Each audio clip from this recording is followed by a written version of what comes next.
Shalom, Israel. Oh, shalom.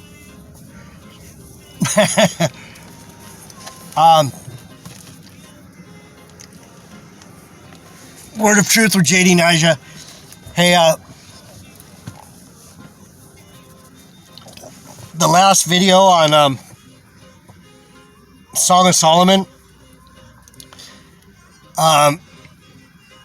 I know I cut it off at 30 minutes, and I was going to come back and I did 16 minutes of a really, really bad ending. If you thought that that last video was kind of off, I made it even worse one after that. I just felt I unraveled completely. I don't know what happened, but I'm coming to say these things happen. These things doesn't happen to me very often, where I just completely unravel. But this morning I did for some reason.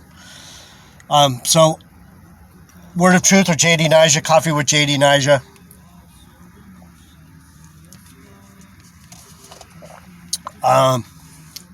All praises, honor, and glory to Yahweh, the only begotten Son, Yahushai, or Jesus Christ, and the Holy Spirit, the Rikah HaKodash.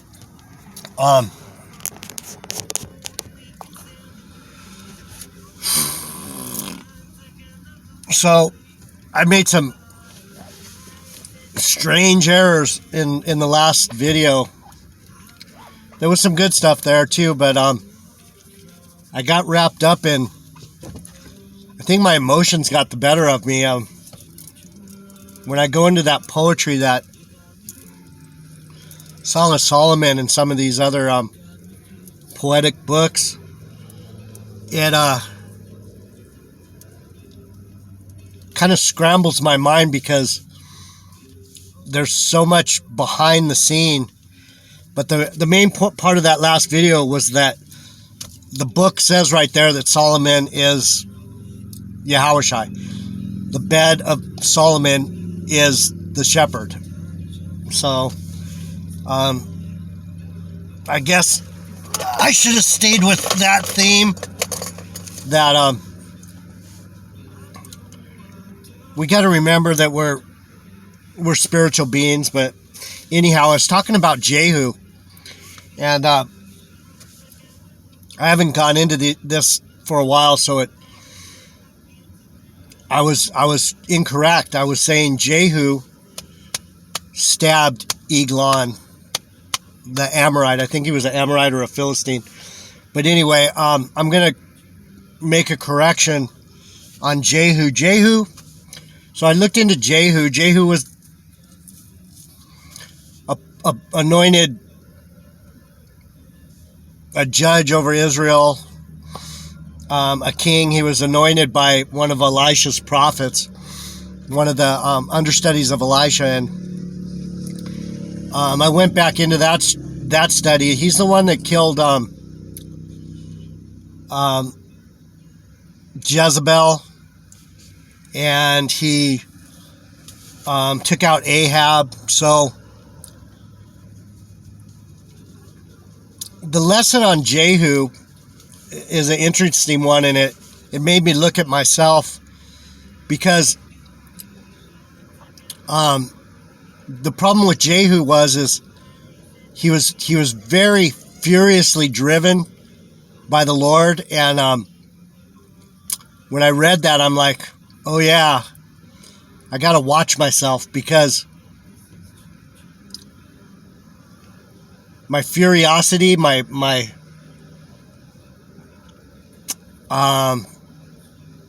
passion to be obedient and to do what the Lord says. What happened to Jehu is he became power hungry, because everything he did prospered. And the big lesson for Jehu was that he believed in himself. He believed that everything he was doing, even though it was sanctified by the Lord, at the end he overdid it, and you could read a little bit into that if you want. It's when he killed Ahaziah at the end. He was on a murderous rampage. He was a lot like he had the spirit of David, but he didn't have the heart. So I'm just seeing that my own knowledge or my own understanding can be skewed, and I have to be careful and be more on point with my history. And I gotta probably take a break and just do a couple short messages and get my feet back under me, because the Lord's telling me something, and I have to listen. So forgive me if I'm rambling and brambling, but this is how you become to trust your shepherd, is by knowing that even the best shepherd can get distracted, and the sheep will wander off if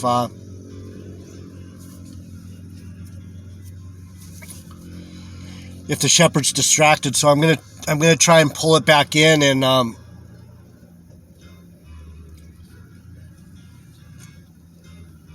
be less reckless.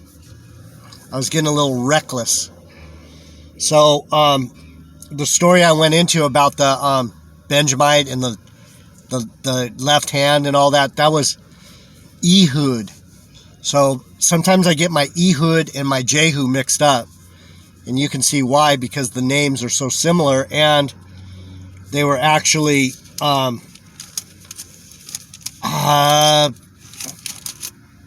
contemporaries. I'm pretty sure. A lot of this stuff that went on was that same time period of the judges, but I'm not gonna overly worry about that. I'm just gonna go into this Ehud character so you can understand.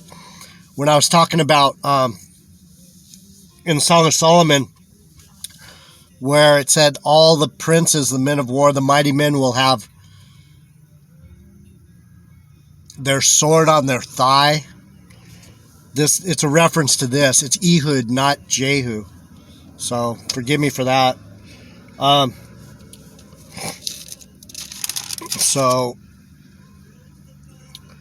this part of Judges moves really quickly, and so it's a quick story. And Ehud, of course, was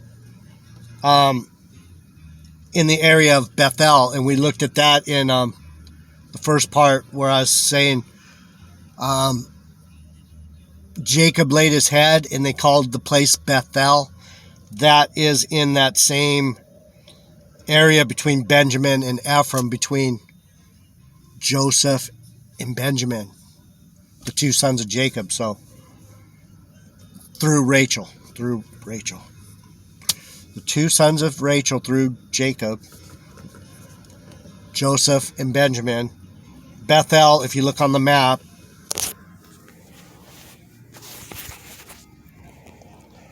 see Bethel right there?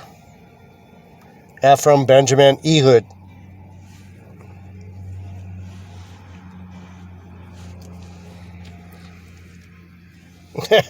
I can't get it right today. It's like turn the camera this way, turn the camera that way. It would have been better if it was turned around, because then I could have seen what I was showing you. But anyhow, I'm not a videographer. I'm a Bible teacher. So I'll start in 3:9.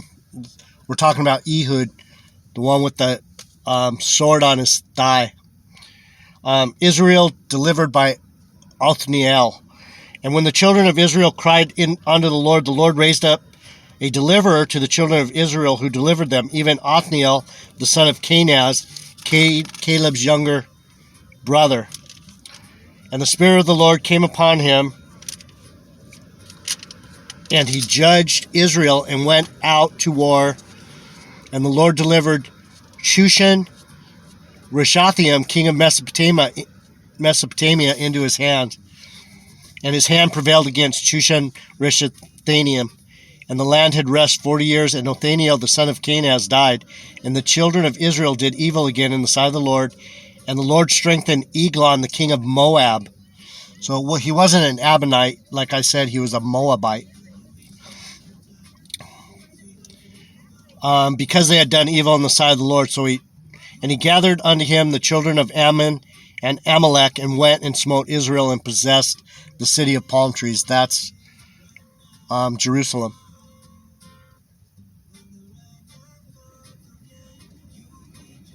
Right? I'm having all kinds of doubt right now. I'm like, the city of palm trees. Let's check it. B, Deuteronomy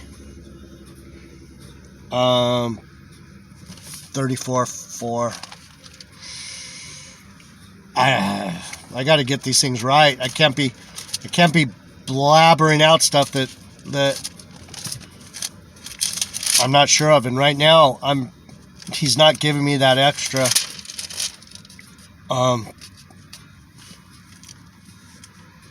34:3. And south in the plain of the valley of Jericho, the city of palm trees unto Zoar. So the city of palm trees is actually Jericho. I should have known that. That's in Benjamin country, Benjamite land, right? So Eglon was ruling. He was a ruler of Moab, but he also gathered Ammon. That's why I was a little confused, because he did have the Ammonites with him, and he had the Amalekites with him too. So there was quite a fall right there between Ehud and Othniel, right? But when the children of the Lord cried unto the Lord raised up a deliverer, Ehud, the son of Gera, a Benjamite, a man left-handed, and by him the children of Israel sent a present unto Eglon, the king of Moab. Verse 16, Judges 3. But Ehud made him a dagger which had two edges. And that's a reference to the Bible, right? The word, the two-edged sword, is sharper than any other dagger, right? But Ehud made him a dagger which had two edges of a cubit length, and he did gird it under his raiment upon his right thigh. So this is where I'm bringing it all around to that that reference to the mighty men of war will have the sword on their right thigh, the dagger on their thigh. And that's what that's referring to. That's referring to this right here. And he brought the present unto Eglon, king of Moab, and Eglon was a very fat man. And when he had made an end to offer the present, he sent away the people that bare the present. But he himself turned again from the quarries that were by Gilgal, and said, I have a secret errand unto thee, O king, who said, keep silent. And all that stood by him went out from him. So Ehud went back and said, I have another present for you, but it's a secret present. We don't want anyone to see it. So Ehud sent his people away, and the king Eglon sent his people away, and it was just Ehud and Eglon in his parlor.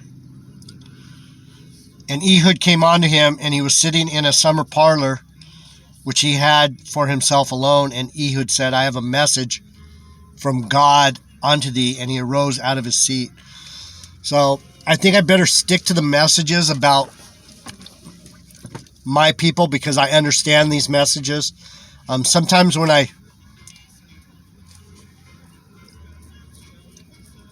the Lord, I think the Lord did that to me this morning to make me realize, dude, stay in your lane.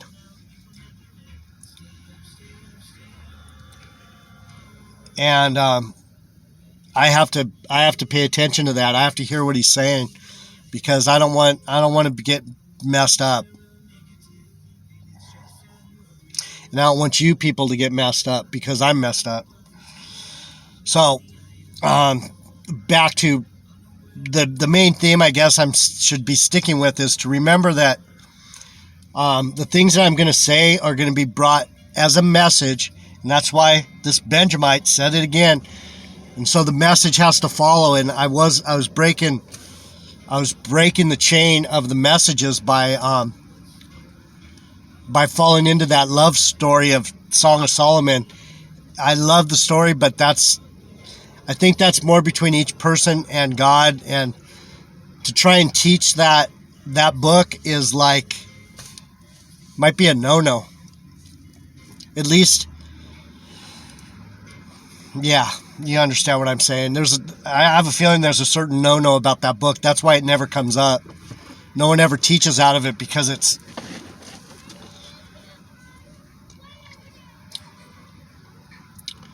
a personal message for each person, probably. Something of that nature. So, the Lord brought me back to the reality here. He's here saying, dude, the only reason I took you over there to Song of Solomon was to point out that Solomon's bed is the Good Shepherd's bed, Yahushai, and to tell the people, you are spirits, stay on point. You are spirits, you are angels. And I'll throw in the little messenger thing about the sword on the thigh, and then you could tell them about Ehud, your brother from Gera, the city of palms, Jericho, which is in Benjamin. Stay on point, dude. So I'm back talking about my people and the messenger. So he went and he had a present, and it's the same present that I'm giving on to people, saying, I may not be GMS and I may not be a lot of these other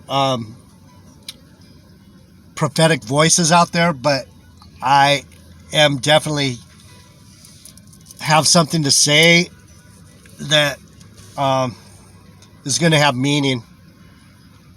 And being of Benjamin, this is another story about the messenger, and it's getting hard to talk about.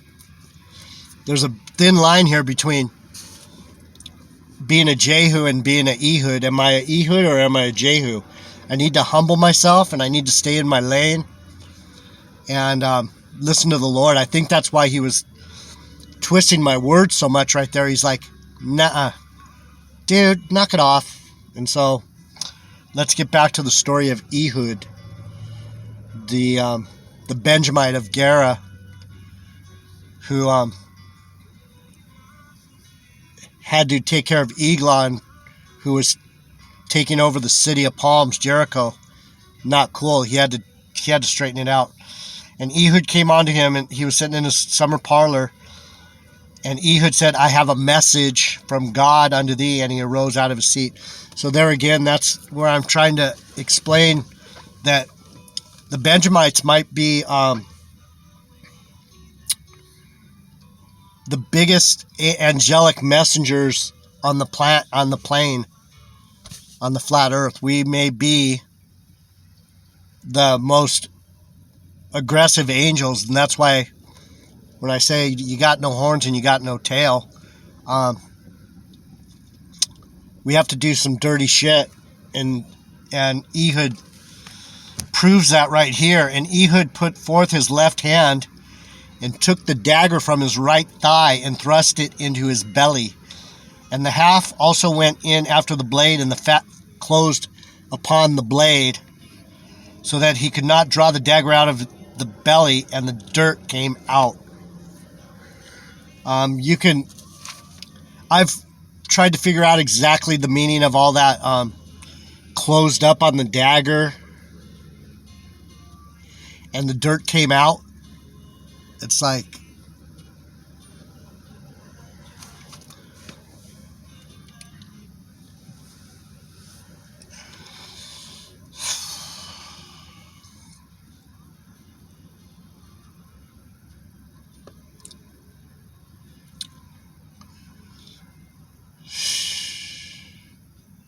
Salakia, I don't know. And I've read this story at least 80 times or 60 or something like that, and I still don't understand exactly what that means by the fat closed upon the blade, that he could not draw the dagger out and the dirt came out. I guess his bowels came out. Then Ehud went forth through the porch and shut the doors of the parlor upon him and locked them. And when he had gone out, his servants came, and when they saw that, behold, the doors of the parlor were locked, they said, surely he covereth his feet in his summer chamber. And they tarried till they were ashamed, and behold, he opened the door of the parlor. Therefore they took a key and opened them, and behold, their lord was fallen down dead on the earth. And Ehud escaped while they tarried, and passed beyond the quarries, and escaped into Seirith. So when you look at the story, one of the things that stood out in the story back in the day was that Ehud disappeared.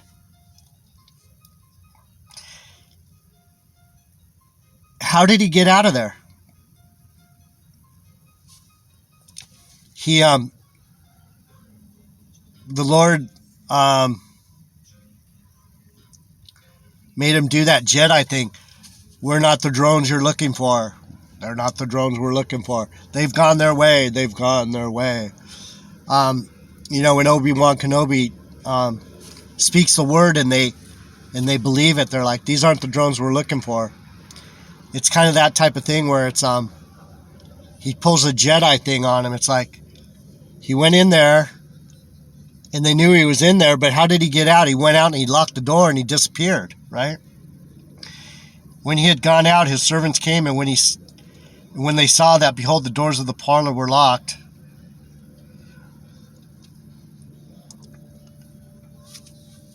they just let him go, and they didn't know. Some people say he disappeared. I don't know. I'm reading it now. It's like, doesn't sound like he disappeared, but something weird went on right there. And Ehud escaped while they tarried, and passed beyond the quarries, and escaped into Seirith. And when it came to pass, when he was come, he blew a trumpet in Ephraim, and the children of Israel went down with him from the mount, and he before them. And he said unto them, follow after me, for the Lord has delivered your enemies, the Moabites, into your hand. And they went down after him, and took the fjords of Jordan toward Moab, and suffered not a man to pass over. And they slew of Moab at that time 10,000 men of valor, 10,000, all lusty. So Moab was subdued that day under the hand of Israel, and the land had rest 80 years. And after him was Shamgar the Anath, which slew the Philistines 600 men with an ox, and he also delivered Israel. So there was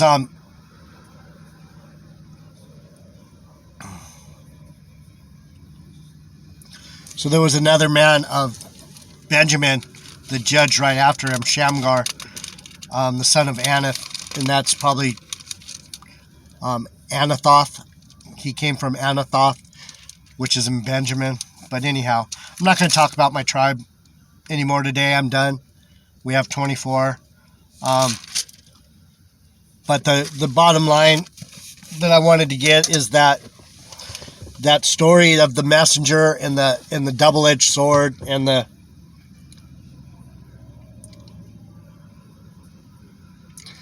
sharpness of the words Lord, and how dangerous. I literally cut my own hand off with my own sword, so I have to handle this sword with more, less recklessness, you might say. I don't know. My words are not coming to me today, so that's that. Hopefully tomorrow I'll have my gig back together, but I'm going to read the paper and enjoy the rest of my day. Salakia for any misunderstanding about Jehu and Ehud. We got to know that they're similar in a lot of ways, but Ehud, I'm not going to go into it. Just give me some grace, people. Give me some grace, Lord. All right, I'll see you next message. Salakia for all the confusion today. Till the next one, shalom.